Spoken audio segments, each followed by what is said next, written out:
Fort Worth has issued a tornado warning for northwestern Lamar County in north-central Texas, northeastern Fannin County in north-central Texas, until 6:45 p.m. Central Daylight Time. At 5:55 p.m. Central Daylight Time, a severe thunderstorm capable of producing a tornado was located over Albany, or 16 miles southeast of Durant, moving east at 30 miles per hour. Hazard, tornado and golf ball size hail. Source, radar indicated rotation. Impact, flying debris will be dangerous to those caught without shelter. Mobile homes will be damaged or destroyed. Damage to roofs, windows, and vehicles will occur. Tree damage is likely. This tornadic thunderstorm will move toward Tulip, Telephone, and Monkstown.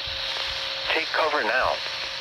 Move to an interior room on the lowest floor of a sturdy building. Avoid windows. If you are outdoors, in a mobile home, or in a vehicle, move to the closest substantial shelter and protect yourself from flying debris.